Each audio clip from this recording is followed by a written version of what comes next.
Bonsoir auditeurs et téléspectateurs de la RTA OPH, bienvenue à cette émission La Prédication selon Guy-Émile Loufoua Sétikwabo. Ce soir, je reçois sur le plateau de la RTA OPH les prédicateurs de l'association Le Solo Amour OPH avec qui nous allons aborder le thème les richesses divines accordées à l'humanité tout entière. Comme invité, nous avons le frère Alain Kitemo, membre confirmé de l'OPH, prédicateur selon Guy-Émile Loufoua Sétikwabo, le chargé du département de l'éducation de la section d'arrondissement Césarée. Je suis le frère Mbissi Basile, membre confirmé de l'OPH, prédicateur selon Guy-Émile Loufoua Sétikwabo, MEDA, et président adjoint de la Césarée 8. Merci. Alors, c'est la Césarée qui est à l'honneur aujourd'hui. Le thème de ce soir, les richesses divines accordées à l'humanité tout entière. Alain Kitemo, qu'entendez-vous par richesses divines? Les richesses divines ici veulent tout simplement dire que ce sont les privilèges que Dieu a accordés à l'humanité tout entière. Mais par la Genèse, nous allons déjà comprendre que pour qu'il y ait privilège, il était question qu'il y ait des hommes. Donc Adam et Ève, placés dans le jardin d'Éden, au commencement, avaient toute la confiance de l'Éternel Dieu. Et donc c'est suite à leur désobéissance que l'Éternel avait retiré tous ces privilèges qu'il leur avait octroyés. Aujourd'hui, si l'humanité en fait reçoit ces privilèges, c'est par grâce. C'est par grâce. Merci Alain Kitemo. Je reviens une fois encore avec vous. Pourquoi seulement cette génération que Dieu se permet-il d'accorder ces richesses? En effet, lorsque nous parcourons la Bible, dans Ésaïe 30, le verset 18, que Dieu attend un temps pour vous faire grâce. C'est vrai qu'après la désobéissance d'Adam et Ève, Dieu était déçu d'avoir d'ailleurs créé l'homme. Et donc, lorsqu'il leur avait retiré les privilèges, il était difficile par rapport à l'acte commis, par rapport à cette désobéissance. Dieu ne voulait plus s'en occuper d'Adam et Ève. Donc, c'est par grâce. Il était question que Dieu attende plusieurs décennies, sinon plusieurs générations, pour qu'il accorde ces privilèges à l'humanité tout entière. Actuellement, il a déversé tous les privilèges. Dieu n'a plus à retenir un privilège de son côté parce que nous vivons les temps de la fin. Il est à noter aussi que dans toutes les églises, dans toutes les religions, tout le monde parle du temps de la fin. Donc, il n'y aura plus un autre temps après ce temps-ci. Donc, le monde attend le jugement dernier. Voilà pourquoi, avant que le jugement n'arrive, Dieu a déversé tous les privilèges, alors toutes les richesses à l'humanité, pour qu'il soit bénéficiaire de ces richesses. Merci, j'ai l'impression que Mbissi Basile veut intervenir. Oui, en tout cas, ces privilèges à cette génération-là, oui. C'est parce que c'est la génération de Dieu le Père. Il a son plan de salut qu'il avait déjà tracé lui-même, Dieu le Père, le Créateur. Et voilà pourquoi il a pensé que le moment opportun, ce que les patriarches demandaient, n'en obtenaient point. Et c'est maintenant là que Dieu est en train de tout déverser à l'humanité tout entière. Les richesses divines à la SAOPH, ce sont les privilèges, les bienfaits spirituels que Dieu déverse en nous, les hommes de la terre. Nous avons d'abord la loi des sacrifices, les sacrifices que nous payons à la SAOPH. Parce que nous avons plusieurs dénominations religieuses, j'appartiens à tel groupement, à tel autre groupement, mais ils n'appliquent pas, certains groupements n'appliquent pas bien, ne connaissent pas la loi des sacrifices. C'est à l'Ozolo seulement que nous payons les sacrifices. Alors que quand le jugement viendra, que dit l'Éternel Dieu? Dans Psaume 50, de 5 à 6, si je me limite là, rassembler vers moi mes fidèles qui ont fait alliance avec moi par le sacrifice. Alors, cette loi de sacrifice-là, peu de représentants, ceux qui se disent des représentants de Dieu, utilisent cette loi, connaissent cette loi.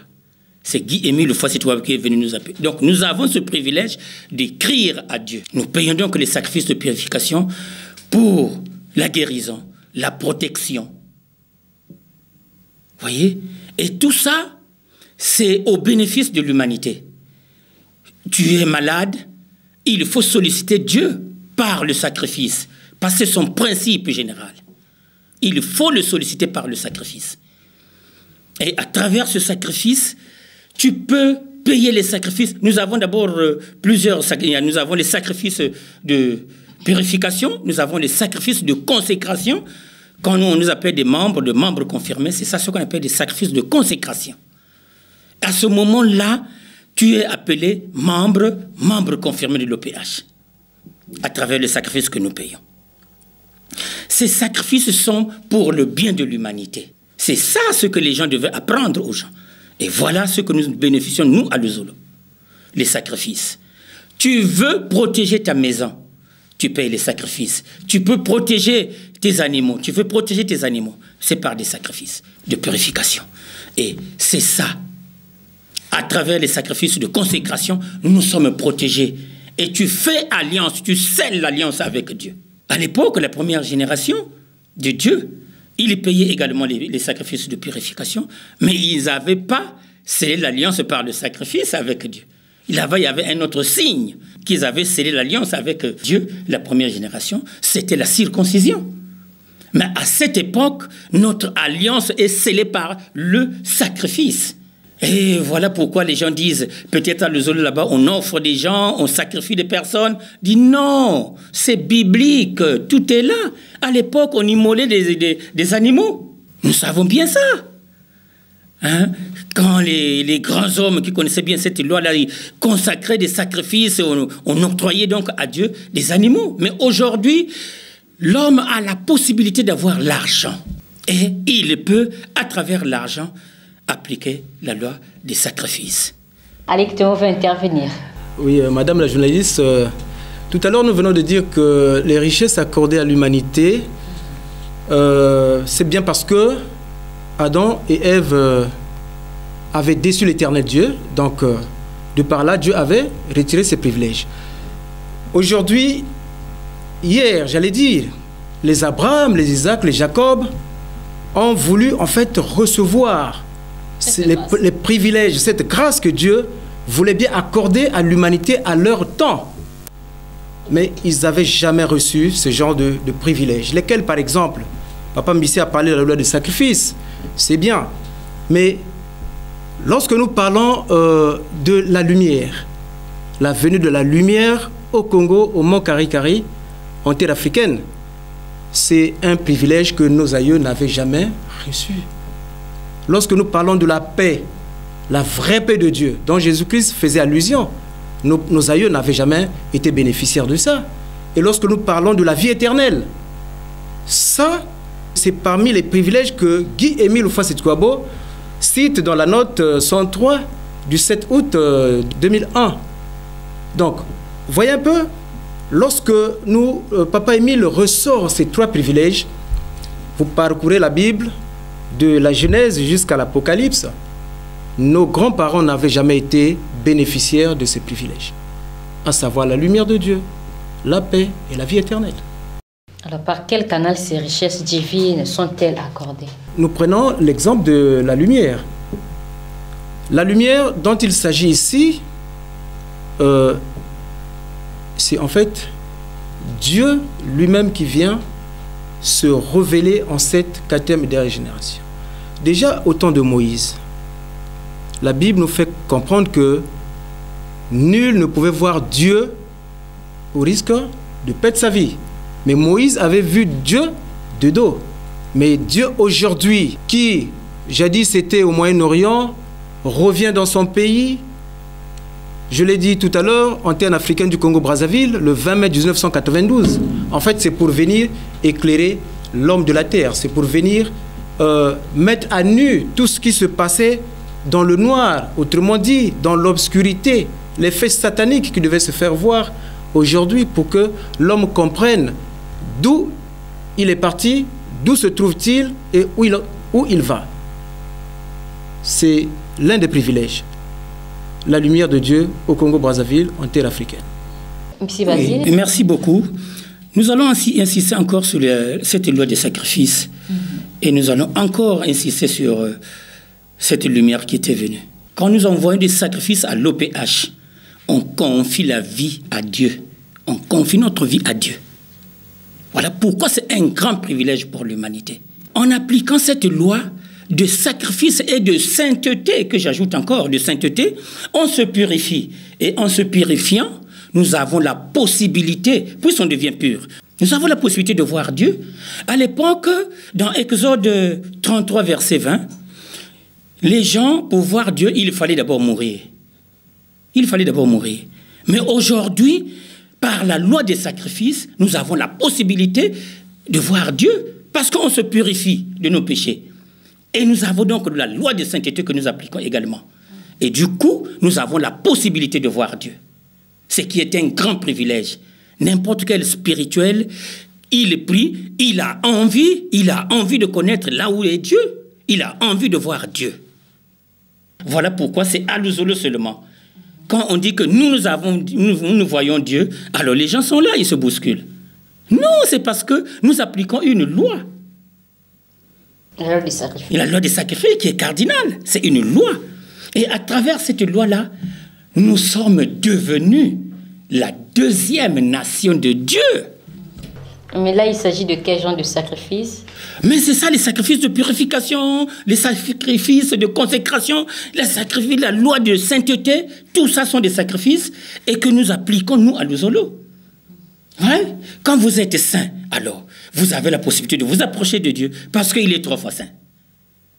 Quand vous vous purifiez de vos péchés, vous vous approchez de Dieu, vous avez la possibilité donc de le voir. C'est ce qui est très profitable, très bénéfique pour l'humanité entière. À l'heure du 3e millénaire, tome 6, Guy Émile avait dit ceci, à la page 35. Jésus le Christ, le Fils de Dieu, est à Karikari. C'est là qu'il vit avec son Père et le Saint-Esprit, ainsi que tous les autres. Ils ont construit leur cité à Karikari, la montagne sainte que vous connaissez à Kibossi, à la gare. C'est là qu'il vivra avec tous ces anges et autres, tous ces serviteurs, tels que nous le lisons dans la Bible, tels que la Bible nous l'a enseigné, avec tous les anges du ciel et autres. Jésus y demeurera éternellement. Donc vous comprenez que tout le monde, les Moïse, ils sont là au Congo à travers la lumière qui était venue. Comme pour éclairer le monde. Comme pour éclairer le monde. Et le peuple congolais est indifférent. Ils ne savent pas à quel niveau se situe maintenant le Congo spirituellement parlant. Mais c'est à travers la lumière. Qui dit la lumière dit l'amour.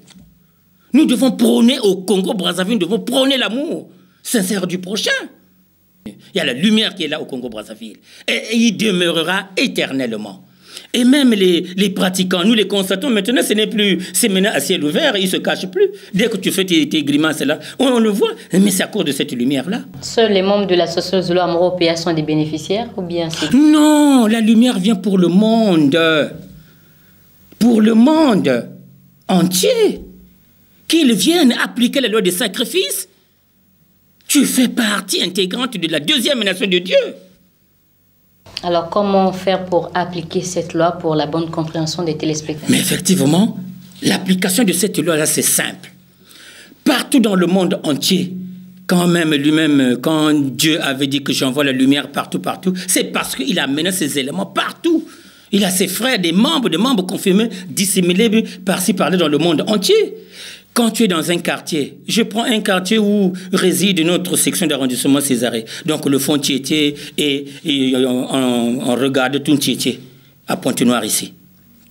Tu croises un frère de Luzolo, tu lui parles, il doit t'expliquer et il doit prendre le stylo pour écrire. Toi qui ne connais pas, trouve n'importe quel frère, quelle sœur de Luzolo. Il doit te crier, il doit écrire. Parce que comme on l'avait dit dans Ésaïe 44, au verset 5, que l'homme de la terre écrira par sa propre main à Dieu. Voyez-vous?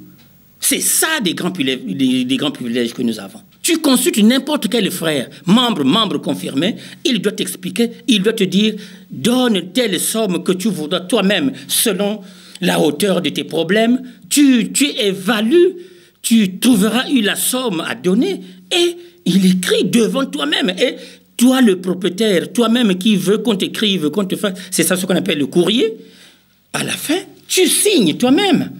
On t'amène, on te montre à qui Guy-Émile avait nommé qui reçoit ces courriers-là. Il n'est pas dit que parce que c'est seulement à Luzolo. Non, cette loi-là est universelle. Qui que tu sois. Et il y en a un de ces pasteurs ici au Congo-Brazzaville qui se cachent, ne veulent pas révéler cela aux adeptes. Eux-mêmes, ils font des courriers. Ils viennent déposer des courriers à Luzolo. Mais ils ne disent pas cela à leurs clients ou aux adeptes. Voyez-vous? Non, on ne doit pas en faire un secret. On ne doit pas en faire un secret. Faites bénéficier la loi, cette loi divine à l'humanité tout entière. Parce qu'elle souffre, en dépit de la famine, mais les problèmes que nous avons. Mais il faut les confier à Dieu. Nous devons apprendre à l'humanité que vous avez la possibilité d'écrire à Dieu. C'est écrit. Voilà un peu ce qu'il fallait ajouter encore. Merci, M. Basile, auditeurs et téléspectateurs, pour faire reposer nos invités de ce soir. Nous allons retrouver la régie pour un insert et nous allons revenir juste après.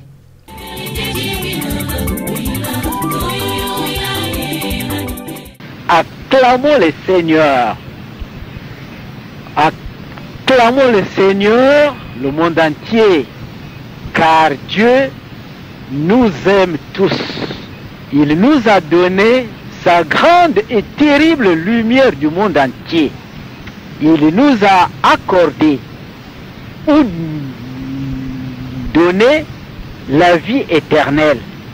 Il nous a donné la paix, sa vraie paix.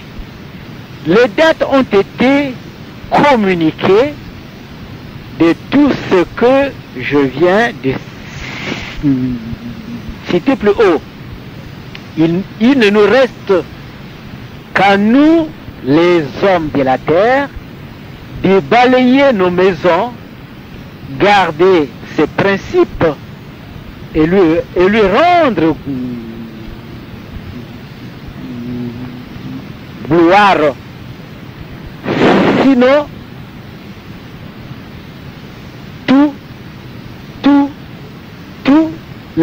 tout nous a été accordé. Oui, c'est vrai, Guy-Émile, esprit de vérité. Reconnaissance à l'OPA, c'est marrant. Venu en ce temps pour nous conduire à la vie éternelle. Reconnaissance à l'OPA, c'est marrant. Mon frère, ma soeur, reconnais-tu qu'il est le vrai Dieu? Reconnaissance à l'OPA, c'est marrant. Il est passé de lieu en lieu, faisant du bien et guérissant. Pour ce que le diable avait servi à sa puissance. Il est le Dieu qui fait des merveilles, il fait connaître sa puissance parmi les peuples. Glorifions-le, notre Dieu, pour son amour immense. Des privilèges, soyons reconnaissants. Oui, c'est vrai, Guy-Émile, esprit de vérité. Reconnaissance à l'OPA, c'est marrant. Venu en ce temps pour nous conduire à la vie éternelle. Reconnaissance à l'OPA, c'est marrant. Mon frère, ma soeur, reconnais-tu qu'il est le vrai Dieu? Reconnaissance à l'OPA, c'est marrant. Il est passé de lieu en lieu, faisant du bien et Pour guérissant. ce que le diable avait servi à sa puissance. Il est le Dieu qui fait des merveilles, il fait connaître sa puissance parmi les peuples. Glorifions-le, notre Dieu, pour son amour immense. Et privilèges, soyons reconnaissants. Il est passé de lieu en lieu, faisant du bien et guérissant. Pour ce que le diable avait servi à sa puissance. Il est le Dieu qui fait des merveilles, il fait connaître sa puissance parmi les peuples. Glorifions-le, notre Dieu, pour son amour immense. Et privilèges, soyons reconnaissants.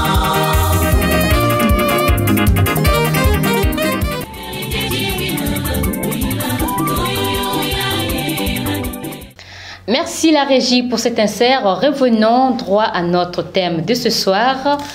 Les richesses divines accordées à l'humanité tout entière. Alors, la lumière, la paix et la vie éternelle sont des richesses accordées à l'humanité. Tout à l'heure, vous avez parlé de la lumière, M. Basile. Qu'en est-il exactement de la paix et de la vie éternelle? La vie éternelle, elle était accordée à l'humanité tout entière le 12 mars 1996, juste après l'ouverture de la belle cité Montcari-Cari, où était venue tomber la lumière. Donc, la vie éternelle est là, accordée à l'humanité. Maintenant, la paix également, elle est là. Elle a été accordée. Elle a été accordée à l'humanité. La paix des cœurs, la paix d'esprit. En tout cas, elle était accordée à l'humanité tout entière. Appartenant à la deuxième nation, payant les sacrifices de purification, et voilà comment nous avons reçu donc les privilèges d'avoir la vie éternelle. Et Dieu nous l'a accordé. Dieu a accordé à l'humanité tout entière la vie éternelle. Et dit, nous allons à la vie éternelle. Et c'est lui-même le conducteur de la vie éternelle. Voilà pourquoi l'humanité entière doit faire attention à ce qui se passe dans le monde et dans la situation de l'amour au PH. Merci, M. Basile.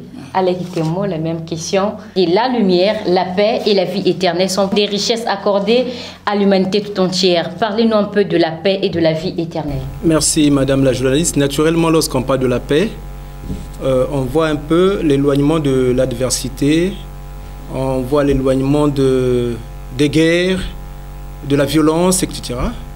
Mais ici, Dieu entend donner la paix à l'humanité d'une façon spirituelle. Physiquement, on peut être terrassé par des petites maladies, par des fléaux, etc. Mais spirituellement, Dieu a accordé à l'humanité tout entière sa vraie paix. Donc la paix intérieure, la paix du cœur, de l'âme et de l'esprit. Donc ici, ceux qui nous suivent ne doivent pas seulement se focaliser sur la paix physique, mais la vraie paix, c'est celle que Dieu donne de l'âme, où l'âme est tranquille, où l'âme est dans la possibilité de faire toute activité. Et à côté de la paix, il y a aussi la liberté. Parce que lorsqu'on est en paix, il y a la liberté. On peut être en paix sans être libre. C'est ça le problème. Parce que la liberté ici nous donne l'occasion d'aller et de revenir, ça et là. Absolument. Voilà ce que Dieu donne comme privilège à l'humanité tout entière. Maintenant, s'agissant de la vie éternelle, nous mourons, nous naissons, nous mourons. Cela ne veut pas dire que lorsque l'on meurt, on n'a pas la vie éternelle. Non. Dieu n'a pas besoin de cette chair. En fait, la chair que nous portons nous sert seulement de véhiculer le message divin. Sinon, quand Dieu dit, tous nous allons nous retrouver au dernier jour du jugement, et c'est là où il y aura ceux qui vont bénéficier de la paix éternelle, de la vie éternelle, ceux qui vont bénéficier de la vie à l'enfer. Oui, donc ici, la vie éternelle ne veut pas dire qu'on va vivre physiquement d'éternité en éternité. Et Madame la journaliste, tenez-vous, que lorsque nous parlons de la paix, sur le plan spirituel, on va se voir tel qu'on se voit aujourd'hui, mais avec un corps de gloire. Parce qu'au commencement, la Bible nous dit que l'homme était l'égal à Dieu au départ. Donc dans son plan de salut, Dieu voulait que Adam et Ève vivent d'éternité en éternité avec ce corps physique, mais qui n'était pas un corps souillé, un corps de péché. Puisque le corps qui va vivre éternellement sera un corps sans péché. Selon la Bible, l'homme ne pouvait pas voir Dieu. Nous l'avons dit en amont. Mais ici, dans le jardin d'Éden, Dieu trouvait des moments où il s'entretenait avec Adam et Ève. Mais Adam et Ève, c'était des hommes. Quel type d'homme étaient-ils pour qu'ils voient Dieu face à face? Donc, ils avaient le même corps avec Dieu. Donc, ils pouvaient vivre éternellement. Mais pourquoi cette éternité leur avait été enlevée? C'est suite à la désobéissance dans le jardin, suite au péché que le couple avait commis. Voilà pourquoi Dieu avait retiré ce privilège. Même Jésus-Christ, quand il vient mourir pour les hommes sur la croix, Jésus n'avait jamais accordé la vie éternelle à l'humanité. Parce qu'il savait qu'il y aurait quelqu'un qui devait venir dans un futur proche, sinon lointain, qui devait octroyer la vie éternelle à l'humanité. Voilà pourquoi, en cette génération, Dieu vient d'accorder ce privilège de la vie éternelle à l'humanité tout entière. Mais Jésus n'est pas venu nous emmener à la rédemption, donc la vie éternelle. Donc il fallait attendre un rédempteur pour que le salut de Jésus soit complet. Dieu ne fait rien sans qu'il ne révèle ses secrets à ses apôtres, n'est-ce pas? Et j'aime ce beau passage du livre du guide pratique des membres de l'OPH, de Guy-Émile Foix-Sétukwabo, à l'introduction, quand il dit « Lorsqu'un être supérieur veut manifester sa puissance ou sa joie, il prend toujours un corps qu'il utilise pour se manifester. » Donc, ici, ces privilèges passent par le canal de Guy-Émile Foix-Sétukwabo. Mais en fait, lorsqu'on parle de Guy-Émile Foix-Sétukwabo, nous venons de parler des richesses. La plus grande des richesses, c'est bien lui, Guy-Émile Foix-Sétukwabo, que le monde reçoit aujourd'hui. Mais avec nonchalance, que le monde reçoit Guy-Émile. Parce que, bien que le message passe, mais le monde ferme les oreilles, le monde ferme les yeux. Lui-même, Guy-Émile Foix-Sétukwabo, qui est le canal par lequel nous recevons donc ces privilèges. Et voilà pourquoi. Pourquoi lui-même? Parce qu'il a dit ceci dans son livre « À l'heure du troisième millénaire », tome 6. Il a dit ceci à la page 30. « Moi, je dirige le monde entier. Le travail que Dieu m'a donné, c'est de diriger tous les pays du monde entier. Tous les hommes que Dieu a faits, leurs âmes seront comptées sur ma tête. Le jour où Jésus, le Fils de Dieu, que nous connaissons et que nous prions, viendra juger le monde, je serai responsable des âmes du monde entier. Que tu m'aimes ou pas, que tu me pries ou pas, que tu sois dans une église ou pas, je serai responsable de toutes vos âmes. C'est moi qui vais plaider la cause des âmes du monde entier. Voilà donc le premier privilège, c'est lui-même Guy-Émile Foix-Sétukwabo. Lui, par lui, que Dieu nous accorde donc ces privilèges. Avant de clore notre émission, cher prédicateur, une dernière question. Pourquoi parle-t-on encore des fléaux, des guerres, alors que ces richesses nous sont accordées? Donc nous avons ces richesses, on a la lumière, on a la paix et on a la vie éternelle. Monsieur Basile. Tout simplement, ces fléaux-là, mais c'est parce que le monde ne fait pas attention à Dieu. Le monde ne fait pas attention à Dieu. Le monde n'écoute pas Dieu. Nous avons nos inventions, nous avons créé des choses nous-mêmes, nous ne respectons plus les principes de Dieu, nous ne respectons plus les lois divines. Un papa qui, l'enfant, il a éduqué, il a parlé, l'enfant récidive, qu'est-ce qu'il fait? Il prend un peu la chicotte, il frappe. Voilà pourquoi vous constatez que par-ci des guerres, par là-bas des mésententes, là-bas c'est des inondations, là-bas... Mais c'est parce que le monde ne veut pas reconnaître Dieu. Voyez-vous, comment vous pouvez célébrer des mariages entre hommes et hommes, par exemple?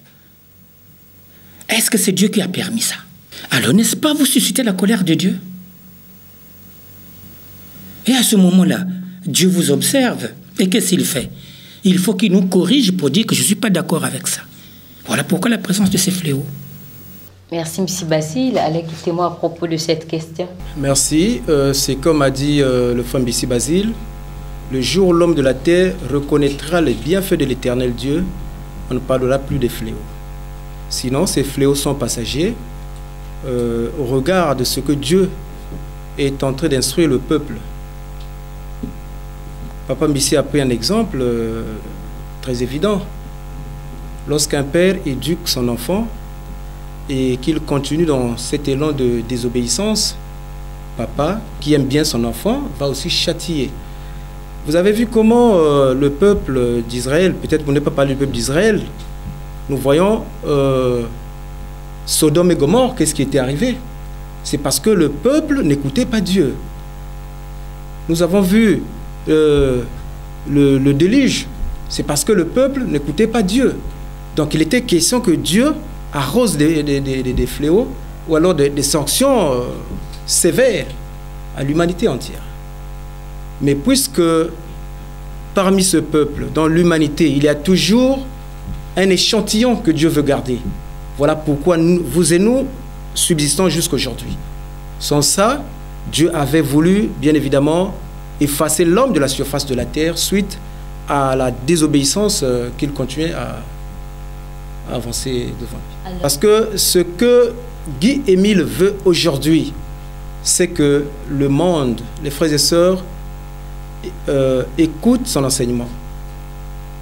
Si le monde écoute son enseignement, il n'y aura plus de groupuscules, il n'y aura plus de contre-sensibilisation, il n'y aura plus de fausses informations.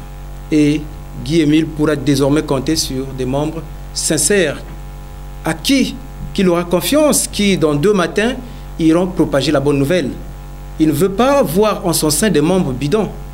Et quant à l'humanité tout entière, ce que Guy-Émile attend d'eux, c'est de reconnaître que nous avons Dieu au Congo-Brazzaville, nous avons vécu avec lui, nous avons mangé avec lui, et c'est lui, Dieu, Guy-Émile, qui nous dit, allez à travers le monde dire que vous avez vu Dieu, il habite au Congo-Brazzaville. Pour que Guy-Émile prenne cette audace de le dire, allez dire que vous avez vu Dieu, c'est bien parce que lui-même est Dieu. Sinon, personne n'a jamais vu Dieu. Comme nous le dit la Bible, au risque de mourir.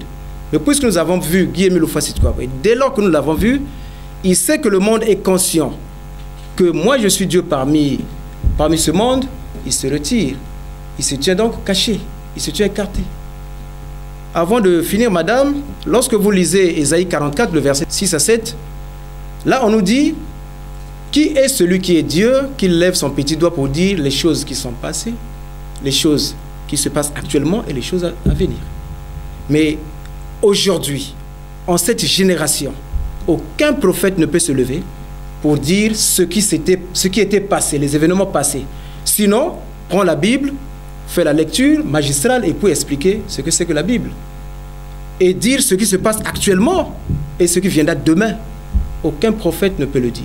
Aucun homme de Dieu ne peut le dire si ce n'est que Guy-Émile Loufa-Sitouabo. Donc cette écriture de Ésaïe 44, 6 à 7 s'accomplit en Guy-Émile Loufa-Sitouabo. Merci Aleki Temo. Bissi Basile, en guise de conclusion, que dire par rapport au thème de ce soir?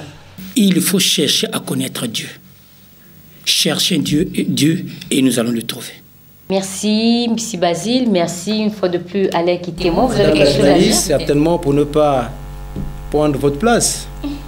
C'est vrai, le peuple congolais, c'est juste une particularité parce que c'est au Congo où commencent les vérités divines de l'heure. Mais sinon, que la mission de Guy-Émile Loufa-Sitouabo concerne l'humanité tout entière. Tout ce que nous venons de dire, les richesses accordées à l'humanité, oui. En fait, la source, c'est l'association de Zolo Amour au péage, parce que la Bible nous dit, heureuse la nation dont l'Éternel est Dieu.